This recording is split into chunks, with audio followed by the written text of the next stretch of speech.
நம்முடைய சரித்திரத்தின் ஒரு மிக முக்கியமான அங்கமாக கருதக்கூடிய ஒரு இடம். அதே போல இந்த பல்கலைக்கழகமும் இந்த தமிழ்நாட்டுடைய வரலாற்றோடு இணைந்திருக்கக்கூடிய ஒரு பல்கலைக்கழகம். எத்தனையோ சிந்தனையாளர்களை, இந்த சமூகத்தை மாற்றி இருக்கக்கூடிய சிந்தனைகளை முன்வைத்த எழுத்தாளர்களை, கவிஞர்களை, அதே போல இங்கே பணியாற்றக்கூடிய ஊடகத்துறையை சார்ந்த நண்பர்களை இந்த சமூகத்திற்கு வழங்கி இருக்கக்கூடிய பல்கலைக்கழகம் இந்த பல்கலைக்கழகம். அதுவும் முக்கியமாக மகளிர் தினத்தை இங்கே மாணவர்களும் மாணவியரும் இணைந்து நடத்துவது என்பது மகிழ்ச்சியை, நம்பிக்கையை தரக்கூடிய ஒன்றாக இருக்கிறது. ஏன்னா மகளிர் தினம்னா இன்னைக்கு அதோடைய நிறம் மாறிக்கொண்டிருக்கிறது. அது நிறைய பேருக்கு மகளிர் தினத்துக்கும் வேலண்டைன்ஸ் டேக்கும் ஒரு கன்ஃபியூஷன் வந்துருச்சு. இப்ப பூங்கொத்துகள் விற்பது, பெண்களுக்கு மகளிர் தினத்துக்கு பூ வாங்கி கொடுக்கறது, டின்னர் கூட்டு போறது, அப்புறம் ஆடி தள்ளுபடி மாதிரி துணி கடைகள்ல சேல் போடுறது, மேக்கப் சேல் போடுறது, இதெல்லாம் இன்னைக்கு மகளிர் தினத்துடைய ஒரு அங்கமாக மாறிக்கொண்டிருக்கிறது. மகளிர் தினம் அப்படிங்கிறது ஒரு சகோதரியை, ஒரு தாயை, ஒரு மகளை போற்றக்கூடிய தினம் இல்லை. ஏன்னா நிறைய பேர் வாழ்த்து அனுப்புவாங்க. எங்களுடைய வாழ்க்கையில எங்களுடைய வெற்றிக்கெல்லாம் பின்னணியிலே நிற்கக்கூடியவர்களாக இருக்கக்கூடிய என் தாய்க்கு, என் மகளுக்கு, என் சகோதரிக்கு என்னுடைய வாழ்த்துக்களை தெரிவித்துக் கொள்கிறேன் அப்படின்னு. மகளிர் தினம் உங்க பின்னாடி நிற்கக்கூடிய பெண்களுக்கான தினம் இல்லை. உங்களோடு சமமாக நிற்கக்கூடிய பெண்களுக்கு, உங்களுக்கு முன்னாடி நடக்கக்கூடிய பெண்களை பற்றிய தினம்தான் இந்த மகளிர் தினம். கிட்டத்தட்ட 15,000 பெண்கள் நியூயார்க் தெருக்கள்ல தங்களுடைய உரிமைகளுக்காக, வாக்குரிமையிலிருந்து தொடங்கி சம்பள உரிமை, வேலைக்கான நேரம், அதை நியாயமான ஒரு நேரமாக மாற்ற வேண்டும் என்ற இந்த கோரிக்கைகளை வைத்து அவங்க அந்த வீதிகளில் போராடிய தினத்தை தான் நாம் மகளிர் தினமாக கொண்டாடி கொண்டிருக்கிறோம். அதனால இந்த மதர்ஸ் டே, வேலண்டைன்ஸ் டேலாம் விலகி நம் உரிமைகளை பற்றி சிந்திக்கக்கூடிய தினமாக அதை நாம் மீட்டெடுக்க வேண்டிய நிலையிலே நின்று கொண்டிருக்கிறோம். நான் அரசியல் பேச வரல, ஆனா அரசியல் பேசாமலும் இருக்க முடியாது. ஏன்னா நம்மளை சுத்தி இருக்கக்கூடிய அத்தனை விஷயங்களிலும் அரசியல் இருக்கு. சில தினங்களுக்கு முன்னால் மகளிர் தினத்தன்று இந்த நாட்டுடைய ஒன்றிய அரசாங்கம் பெண்களுக்கெல்லாம் ஒரு பெரிய கிஃப்ட் கொடுத்துச்சு. அது என்ன கிஃப்ட்னா, சமையல் எரிவாயு 100 ரூபாய் கம்மி பண்ணாங்க. ரொம்ப நாளா இந்த நாட்டில் இருக்கக்கூடிய பெண்களுக்கு சமையல் எரிவாயு அதிகமாக அந்த சிலிண்டர் விலை ஏறிக்கிட்டே போகுது. 1000 ரூபாய்க்கு மேலே தாண்டிடுச்சுன்னு எல்லா இடத்துலையும் கம்ப்ளைண்ட் பண்ண ஆரம்பிச்சாங்க. ஆண்கள் பெண்கள் எல்லாம், பெட்ரோல் விலை, டீசல் விலை என்ன. ஆனால் மகளிர் தினத்துக்கு அரசாங்கம் ரொம்ப சிந்திச்சு அந்த 100 ரூபாயை மகளிர் தினத்திற்கான பரிசாக நமக்கு தந்தார்கள். இதுலேருந்து அவங்க என்ன சொல்ல வராங்கன்னா, மகளிருக்கு அந்த 8 அடி 8 அடியோ 10 அடி 10 அடியோ சமையல் அறை, அதுக்குள்ளதான் அவங்களுடைய வாழ்க்கை வரையறுக்கப்பட்டிருக்கிறது. ஒரு அரசு சொல்லக்கூடிய விஷயம் இதுதான். அந்த சமையல் அறைக்குள்ள நம்முடைய வாழ்க்கை வரையறுக்கப்பட்டிருக்கிறது. அதனால அந்த 100 ரூபாய் பெண்கள் தினத்திற்கு நமக்கு பரிசாக அளிக்கப்பட்டிருக்கக்கூடிய நிலை இந்த நாட்டிலே இருக்கிறது என்றால் எவ்வளவு மாற்றம் இன்னும் வர வேண்டும் என்பதை நாம் சிந்திக்க வேண்டும்.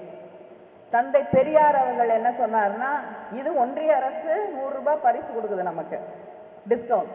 ஆனா தந்தை பெரியார் என்ன சொன்னார் என்றால், இந்த பெண்களுடைய கையில இருக்கக்கூடிய சமையலறை கரண்டிகளை பிடுங்கி எடுத்து எரிந்து விட்டு அவர்கள் கையிலே புத்தகங்களை கொடுங்கள், இந்த சமூகம் முன்னேறும், மாறும்.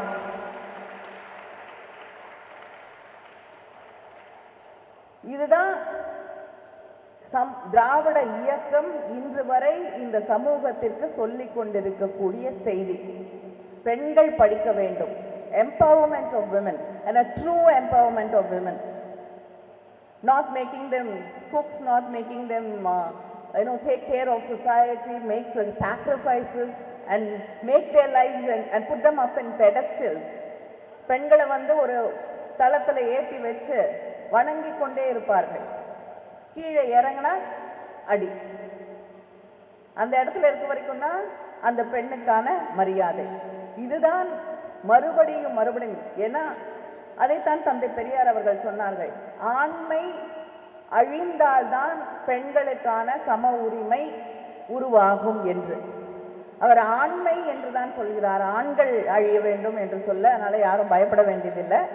ஆண்மை திரும்ப திரும்ப அந்த பிரேவரியாக இருக்கட்டும், வேற ஆண்மை என்று நாம் நினைத்து கொண்டிருக்கக்கூடிய பல விஷயங்கள் இன்னைக்கு இந்த நாட்டில் திரும்ப திரும்ப அந்த விஷயங்கள் தான் திணிக்கப்படுகிறது, நமக்கு சொல்லப்படுகிறது. இன்னைக்கு யார இந்த சமூகத்துல ஹீரோவா மாத்திக்கிட்டு இருக்காங்களோ அவங்களுடைய நெஞ்ச அளவு அதை ஒரு பெருமையோடு வெளியே சொல்லும் பொழுது அது அந்த ஆண்மையை குறிக்கக்கூடிய ஒன்றாகத்தான் அது மாறுகிறது. அதே போல ஒரு பெரிய போராளி, ஒரு பெரிய போரிலே வெற்றி பெறக்கூடியவர், அவரை நீங்கள் பிரதானப்படுத்தும் பொழுது அதுவும் அந்த ஆண்மையைத்தான் போற்றுகிறது. அவங்க அந்த பெண்ணை எந்த கேள்வி என்றாலும் கேட்கலாம். நெருப்புல குதினா குதிக்கணும், உன்னுடைய தூய்மையை நீ ப்ரூவ் பண்ணணும்னா பண்ணணும்.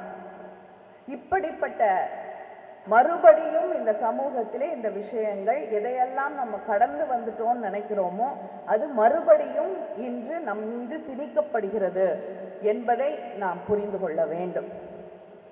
அப்படி இந்த ஒரு அவேர்னஸ் ஒவ்வொரு பெண்ணுக்கும் ஒவ்வொரு ஆணுக்கும், ஏன்னா பெண் உண்மையான பெண் விடுதலை தான் ஆணுடைய விடுதலையும் இருக்கு அப்படிங்கிறத நாம் உணர வேண்டும்.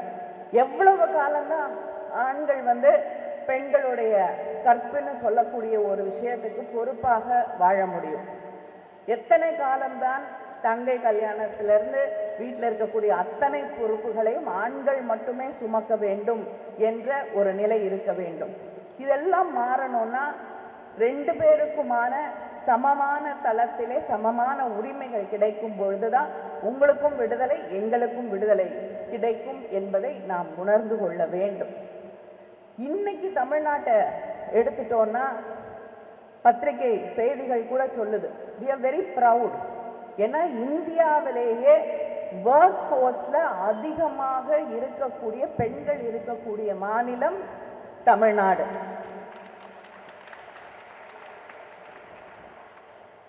மற்றவங்கெல்லாம் நமக்கு பின்னாடி ரொம்ப தூரத்துல தான் இருக்காங்க.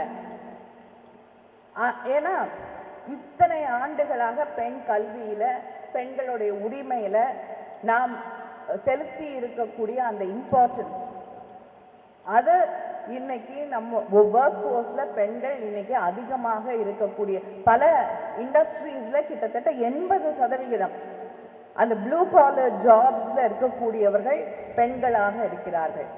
ஆனாலும் அந்த கிட்டத்தட்ட 80% பெண்கள் வேலை செய்தாலும் அங்கே ஆண்களுக்கு தரப்படும் சம்பளத்திற்கும் பெண்களுக்கு தரப்படக்கூடிய சம்பளத்திற்கும் வேறுபாடு இருக்கிறது. அப்படிங்கிறதும் நம்ம தாண்ட வேண்டிய ஒரு மிகப்பெரிய சவால். மாற்றங்கள் வந்து கொண்டிருக்கிறது, வந்துருச்சு. ஆனா நாம் எதிர்பார்க்கக்கூடிய அளவிற்கு இந்த சமூகத்திற்கு தேவையான மாற்றங்களை நாம் பெற்றுவிட்டோமானா நிச்சயமாக இல்லை. இன்னைக்கும் இந்த நாட்டில், நான் தமிழ்நாட்டை மட்டும் சொல்லவில்லை, இந்த நாட்டில் 5 வயதிற்கு குறைவான பெண்கள் குழந்தைகள் அதிகம். பெண்கள் தான், பெண் குழந்தைகள் அவங்க தான் இந்த நாட்டில் கிட்டத்தட்ட 2,36,000 பேருக்கு மேல ஒவ்வொரு ஆண்டும் இறந்து போகிறார்கள். ஏன்னா இந்த சமூகம் பெண் குழந்தைகள் வேண்டாம் என்று மறுக்கக்கூடிய ஒரு சமூகமாக, நினைக்கக்கூடிய ஒரு சமூகமாக இருக்கு. அதனால பெண் குழந்தைகளுக்கு உடம்பு சரியில்லைன்னா உடனே ஹாஸ்பிட்டல் கூட்டிட்டு போக மாட்டாங்க. பெண் குழந்தைகளுக்கு உணவு, ஒரு சாதாரண சாமானிய குடும்பத்துல உணவு அப்படிங்கிறது ஒரு பிரச்சனையாக இருக்கும் பொழுது ஆண் குழந்தைகளுக்குத்தான் உணவு, ஆரோக்கியமான உணவு அதிகமாக அளிக்கப்படுகிறது. பெண்களுக்கு மிச்சம் மீறி என்ன இருக்கோ அது குழந்தையா இருந்தாலும், 5 வயதிற்கு உள்ள இருக்கக்கூடிய குழந்தையாக இருந்தாலும் அவர்களுக்கு அது குறைவாகத்தான் அளிக்கப்படுகிறது. இதுவே தான் பழகுது. இந்த பெண்கள் தப்பித்து வளர்ந்து கல்யாணம் ஆயிட்டு வரும்பொழுது எல்லாரும் சாப்பிட்டு முடிச்ச அப்புறம் பிறகு என்ன மிச்சம் இருக்கோ தான் அவங்க சாப்பிட்றான். அது அவங்களுக்கு ட்ரைனிங், வாழ்க்கை முழுவதும் இதுதான் அந்த பெண்களுக்கு கிடைக்கக்கூடிய ஒரு ட்ரைனிங்கா மாறுது. அதனால உணவு அப்படின்னு வரும்பொழுதோ எதுவாக இருந்தாலும் அந்த பெண் குழந்தைகளுக்கு பாரபட்சமாக, 2ஆம் பட்சமாகத்தான் இது எல்லாமே கிடைக்குதுன்னு சிந்தித்து பார்க்கும் பொழுது இந்த நாட்டில் 5 வயதுக்கு உட்பட்ட பெண் குழந்தைகள் கிட்டத்தட்ட 2,36,000 பேர் ஒவ்வொரு ஆண்டும் இந்த நெக்லிஜென்ஸால வேண்டாம், we do not want a girl child என்று நினைக்கக்கூடிய அந்த மனநிலையால் அவர்கள் இறந்து போகிறார்கள். வாழக்கூடிய உரிமை இல்லாத பெண்கள் இந்த சமூகத்தில் இன்றும் இருந்து கொண்டிருக்கிறார்கள். அதை தாண்டி அதுவும் இது வட மாநிலங்கள்ல இன்னும் அதிகமாக இருக்கிறது. அப்படி பார்க்கும் பொழுது ஒரு இம்பேலன்ஸ் வருது. ஆண்கள் அதிகமாக இருக்கிறார்கள், percentage of women is much less. அப்படின்னு இருக்கும் பொழுது வேறு ஒரு மாநிலத்திலிருந்து, ரொம்ப கஷ்டப்பட்ட குடும்பத்திலிருந்து அந்த பெண்களை அவர்கள் இங்கே அழைத்து வந்து திருமணம் செய்து கொள்கிறார்கள். அப்படி திருமணம் செய்து கொள்ளும் பொழுது, அப்படி இல்லைன்னா டிராபிக்கிங், அதுதான் அடுத்தது. திருமணம் செய்து அழைத்து வர முடியவில்லைன்னா டிராபிக்கிங் கொண்டு வந்து அந்த பெண்களை ஒரு குடும்பத்தில் திருமணம் செய்து வைத்து விட்டு அவங்க 2-3 குழந்தைங்க ஒரு 5-6 வருஷம் அந்த குடும்பத்தில் வாழ்ந்த பிறகு, குழந்தைகள் பெற்ற பிறகு அந்த குழந்தைகளை வாங்கி கொண்டு அவர்களிடமிருந்து பிடுங்கி கொண்டு இன்னொரு குடும்பத்திற்கு அந்த பெண்கள் விற்கப்படுகிறார்கள். இது அந்த இம்பேலன்ஸ், அந்த பெர்சன்டேஜ் வேறுபடும் பொழுது நிகழக்கூடிய ஒரு மிகப்பெரிய சமூக அவலமாக மாறிக்கொண்டிருக்கிறது. குழந்தை வேணும் இந்த சமூகத்துக்கு. எல்லாருக்கும் கல்யாணம் ஆகி 1 மாசத்துல குழந்தை பிறக்கலையான்னு ஆரம்பிப்பாங்க, ஏதாவது விசேஷமான ஆரம்பிப்பாங்க. அதுவும் எல்லா ஓனர்ஸும் எல்லா பொறுப்பும் பெண்கள் மீது தான். அப்படிங்க இந்த சமூகம் வேலைக்கு போகும்பொழுது, ஒரு பெண் வேலைக்கு போகும்பொழுது இந்த பெண்ணை வேலைக்கு எடுக்காததுக்கு முக்கியமான காரணம் என்னன்னா, நீங்க நிறைய பெண்கள் வேலைக்கு போவீங்க, கல்யாணம் ஆயிடுச்சான்னு கேட்பாங்க, குழந்தை இருக்கான்னு கேட்பாங்க. ஸோ அந்த கடமை முடிஞ்சிருச்சுன்னா பரவாயில்ல. ஆனா கல்யாணம் ஆகவில்லைன்னா அந்த பொண்ணு கல்யாணம் ஆச்சுன்னா வேலையை விட்டு போயிடும் இல்லையா. அடுத்து கல்யாணம் ஆயிடுச்சு, குழந்தை பிறக்க போகுதுன்னா அதுக்கு வேற நம்ம சம்பளம் கொடுத்து அந்த பெண்ணை வேலைக்கு வைத்திருக்க வேண்டும் அப்படின்னு இந்த சமூகத்திலே there is a discrimination. இப்படி ஒவ்வொரு இடத்திலும் அடிப்படையில் வாழ்வதற்கான உரிமை, ஃபீமேல் இன்ஃபென்டிசைடுங்கிறது இன்னும் இந்த சமூகத்தில் இல்லாமல் போக கூட ஒரு விஷயம் இல்லை. பிறந்த பிறகு வாழ்வதற்கான உரிமை, படிப்பதற்கான உரிமை, படிச்சுட்டு வேலை போடுறதுக்கான உரிமை, படிக்கிற வயசுலேயே கல்யாணம் பண்றதுக்கு ஃபோர்ஸ் பண்ணாம விட்டுறதுக்கு அந்த உரிமை, திருமணம் செய்துக்கிறதா இல்லையா தான் யாரை விரும்புகிறோமோ தேர்ந்தெடுத்து திருமணம் செய்து கொள்ளக்கூடிய உரிமை என்பது இந்த சமூகத்திலே கிட்டத்தட்ட 90% பெண்களுக்கு மேல் கிடையாது என்பதுதான் இந்த நாட்டிலே நாம் வாழ்ந்து கொண்டிருக்கக்கூடிய இந்த சமூகத்துடைய நிதர்சனம். இதையெல்லாம் தாண்டி டிஸ்பாரிட்டி, அந்த வேஜஸ்ல இருக்கக்கூடிய டிஸ்பாரிட்டி, இப்படி ஒரு சமூகத்திலே நாம் வாழ்ந்து கொண்டிருக்கும் பொழுது சில பேர் அரசில் இருக்கக்கூடியவர்கள் தவறு செய்யும் பொழுது, அதிகாரத்தில் இருக்கக்கூடியவர்கள் தவறு செய்யும் பொழுது அவர்கள் கேள்வி கேட்கப்படுவதில்லை. நம்ம பார்த்தோம், ரெஸ்லர்ஸ், இந்த நாட்டில் இருக்கக்கூடிய விமன் ரெஸ்லர்ஸ், அவங்க டெல்லியிலே போராடுகிறார்கள் தங்களுக்கு ஒரு நியாயம் கிடைக்க வேண்டும் என்று. ஆனா இன்று வரை அந்த பெண்களுக்கு நியாயம் கிடைக்கவில்லை. தவறு செய்தவர்கள் அவங்க தான் இன்னைக்கு பாதுகாப்பாக இருக்கிறார்கள், பாதுகாக்கப்படுகிறார்கள். இப்படி எந்த இடத்துக்கு போனாலும் செக்ஷுவல் ஹாரஸ்மெண்ட். ஆனா இந்த சமூகம் அதை பெண்கள் ஏற்றுக்கொள்ள வேண்டும் என்று நினைக்கிறதே தவிர, இந்த அதிகாரத்தில் இருக்கக்கூடியவர்கள் இதையெல்லாம் பெண்கள் சகித்து கொள்ள வேண்டும் என்று நினைக்கிறதே தவிர, அந்த பெண்களுக்கு, பாதிக்கப்பட்ட பெண்களுக்கு ஒரு நியாயம் கிடைக்க வேண்டும் என்பதை பற்றி நாம் சிந்திப்பதில்லை. இப்படி எல்லா இடங்களிலும், அதுக்கு I don't want to create a very bleak dark picture. நிச்சயமா we've come a long way. நம்ம பாட்டி என்ன எப்படி இருந்தாங்க, என்னுடைய ஒரு ஜேர்னலிஸ்ட், என்னோட வேலை பார்த்த ஒரு சக பத்திரிகையாளர், அவங்க ஒரு நாள் என்கிட்ட ஒரு இன்சிடென்ட்டை பற்றி சொல்கிறாங்க.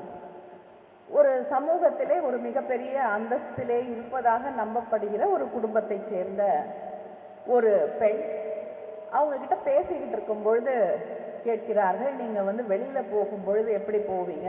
காரில் போவீங்களா, இல்லைன்னா அந்த பல்லக்கில் உங்களை தூக்கிட்டு போவாங்களா, எப்படி வெளியில் போவீங்க அப்படின்னு கேட்கும் பொழுது அந்த பெண் சிரித்து விட்டு அவரிடம் பதில் சொன்னார், எங்கள் குடும்பத்தில் ஒரு பெண் திருமணமாகி வீட்டுக்குள்ளே வந்தால் அவள் பிணமாகத்தான் இந்த வீட்டிலிருந்து வெளியே போவாளே தவிர, எங்கள் வீட்டு பெண்கள் வீட்டை விட்டு அந்த படியை தாண்டி போகிற பழக்கம்லாம் கிடையாது. இதுதான் இந்த சமூகம் பெருமையாக நினைத்து கொண்டிருக்கக்கூடிய பல விஷயங்கள்ல ஒன்று. இப்படி எத்தனையோ வலிகள், கதைகள் இந்த சமூகத்தில் இருக்கு. அம்பைன்னு ஒரு எழுத்தாளர், அவங்க ஒரு சிறுகதை எழுதியிருக்காங்க. அந்த சிறுகதையில் ஒரு வீட்டுக்கு போகிறாங்க. அவங்க அந்த வீட்டுக்கு போகும் பொழுது அங்கே ஒரு பெண் தினம் அந்த வீட்டில் தோசை சாப்பிடுவாங்க. 10 பேர்கிட்ட இருக்காங்க அந்த வீட்டில். அந்த பெண் எத்தனை தோசை ஒரு நாளைக்கு சுடுறா அப்படிங்கிறத பார்த்துட்டு வெள்ளை வெளையர்னு ஒரு கரெக்டாக ஒரு ரவுண்டாக இருக்க தோசையை சுடுறா. அதை பார்த்துட்டு அவங்க யோசிச்சு பார்க்குறாங்க, ஒரு நாளைக்கு இத்தனை தோசைன்னா ஒரு வருஷத்துக்கு இத்தனை தோசை, அவள் வாழ்க்கையில் எத்தனை 1000 தோசைகளை ஒவ்வொரு நாளும் சுட்டு கொண்டிருக்கிறாள்னு. அதுக்கு இந்த சமூகத்திலே அவங்களுக்கு இணையாக சிந்தனையாளர்களாக நாம் கொண்டாடக்கூடிய பல்வேறு எழுத்தாளர்கள், இதுதான் நீங்க எழுதக்கூடிய விஷயமா, இதை பற்றியெல்லாம் ஒரு எழுத்தாளர் எழுதுறது எந்த விதத்தில் சரி, ஒரு குடும்பத்தையே பிரிக்கக்கூடிய ஒரு விஷயமாக இது இருக்கே அப்படின்னு நாம் யாரெல்லாம் உண்மையாக சிந்திப்பார்கள், யாரெல்லாம் இந்த சமூக சொல்லி கொடுத்திருக்கக்கூடிய விஷயங்களை தாண்டி சிந்திக்கக்கூடியவர்கள் என்று நினைக்கிறோமோ, அவங்க இதை கொச்சைப்படுத்தி பேசும் பொழுது, இந்த கேள்விகளை முன்வைக்கக்கூடிய ஒரு எழுத்தாளரை கேள்வி கேட்கும் பொழுதுதான் அந்த ஆண் ஆதிக்கம் என்பது, பெண் அடிமைத்தனம் என்பது இந்த சமூகத்தில் எந்த அளவுக்கு, இது ஆண்களுக்கு மட்டும் இருக்கக்கூடிய பிரச்சனை இல்லை, திரும்ப திரும்ப திரும்ப இந்த சமூகம் நமக்கு சொல்லி தந்திருக்கக்கூடிய ஒரு விஷயம், ஆண் மேல், அந்த மேல் இல்லை, ஆண் நமக்கெல்லாம் மேலே பிறந்திருக்கக்கூடிய ஒரு வர்க்கம், அதற்கு கீழே இருக்கக்கூடியவர்கள் அந்த ஆண்கள் சொல்லுவதை கேட்டுக்கொண்டு, ஏன்னா இந்த சமூகத்தில் இருக்கக்கூடிய இந்த அடுக்குகள் உடைந்து விடக்கூடாதுன்னா இப்படித்தான் இந்த சமூகம் இயங்க வேண்டும் என்று அம்மா சொல்லி தருவாங்க, அப்பா எதிர்பார்ப்பாரு, வழி வழியாக பள்ளிக்கூடத்தில் சொல்லுவாங்க. இப்படி வழி வழியாக சொல்லப்படக்கூடிய விஷயங்கள் இதுதான். அதே போல இப்ப பெண்கள் வந்து தெருவுல நடந்து போனா யாராவது கிண்டல் பண்ணா அது உங்களோட பொறுப்பு தான். அந்த கிண்டல் பண்றவங்களுடைய தவறு கிடையாது. ஏன்னா நீங்க உடை சரியாக உடுத்தவில்லை. சுடிதார் ஒரு பெண் வந்து தனக்கு என்ன ஆடை என்பதை தான் முடிவு செய்யக்கூடாது. அந்த கிண்டல் பண்ற ஆண் தான் வந்து அதை முடிவு செய்ய வேண்டும். ஆனா நீங்க புடவை கட்டிட்டு போனா கிண்டல் பண்ணாம இருப்பாங்க, தவறாக நடந்து கொள்ளாமல் இருப்பார்கள்னு எந்த கேரண்டியும் கிடையாது. ஆனால் திரும்ப திரும்ப சொல்லப்படக்கூடிய ஒன்று, ஏன்னா பாலியல் வன்முறைகளுக்கு ஆளாக்கப்படக்கூடிய பெண்கள், அதுவும் கிராமப்புறங்களில் இருக்கக்கூடிய பெண்கள் என்ன போட்டுட்டு இருக்காங்க? நீங்க எது ட்ரெடிஷ்னல் எது கல்ச்சர்னு சொல்றீங்களோ அந்த உடைகளைத்தான் உடுத்தி கொண்டிருக்கிறார்கள். பாண்டிச்சேரியில ஒரு குழந்தை, 9 வயது குழந்தை கடத்தி செல்லப்பட்டு பாலியல் வன்முறைக்கு ஆளாக்கப்பட்டு கொலை செய்யப்பட்டு தூக்கி எறியப்படுகிறது.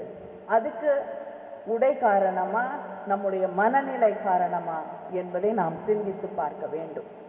தொடர்ந்து பெண்களை ஆப்ஜெக்டிவைஸ் பண்ணி அதை ஒரு ஆப்ஜெக்டா மாற்றி உங்களுடைய அதிகாரத்தை காட்ட, உங்களுடைய வன்முறையை காட்ட கூடிய ஒரு பொருளாக இந்த சமூகம் பெண்களை பார்க்கும் வரை நிச்சயமாக பெண்கள் மீதான வன்முறை மாறவே மாறாது. மணிப்பூர்ல